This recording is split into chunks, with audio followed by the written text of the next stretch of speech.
संघाची चर्चा बंद दाराआड असते, मात्र काही संकेत मिळतात असं म्हणत संजय राऊतांनी हे वक्तव्य केलंय। मोदींचा पुढचा वारसदार महाराष्ट्रातून असेल आणि तो संघ ठरवेल असं एक मोठं वक्तव्य संजय राऊतांनी केलंय।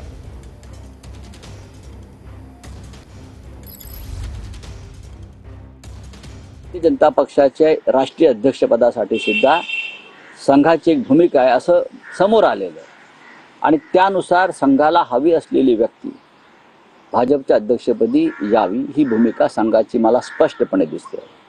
ज्या अर्थी 10-11 वर्षांनी नरेंद्र मोदींना नागपुरात जाऊन सरसंघ चालकांना भेटावं लागलं, ही काय साधी गोष्ट नाही। त्या वर्षात गेले नाहीत। नड्डा यांनी तर आम्हाला संघाची गरजच नाही 400 पार करण्यासाठी अशी भाषा आहे। जेव्हा राष्ट्रीय अध्यक्ष बोलतो भाजपचा तेव्हा ते प्रधानमंत्री मोदींचीच भूमिका असते। हे जेव्हा तुम्ही समजून घेता तेव्हा मोदी यांना संघ कार्यालयात का जावं लागलं हे स्पष्ट आहे।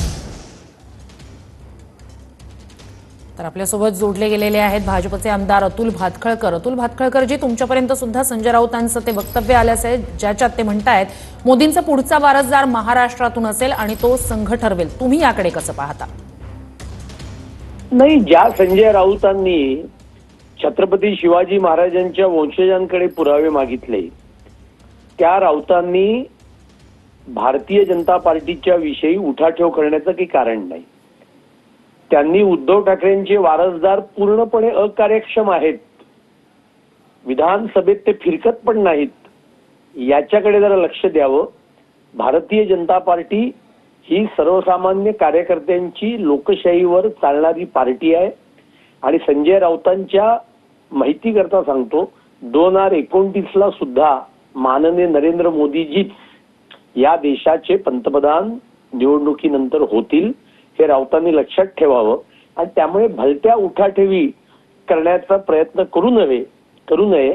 त्याच्याऐवजी त्यांच्या उभाठाला जी काही गळती लागलेली आहे ती गळती थांबवण्याचा प्रयत्न त्यांनी करावेत, एवढंच संजय राऊतांना या निमित्ताने मी सांगेन। नक्कीच अतुल भातखळकर जी, तुम्ही आमच्याशी संवाद साधला तर त्यासाठी तूर्तास धन्यवाद।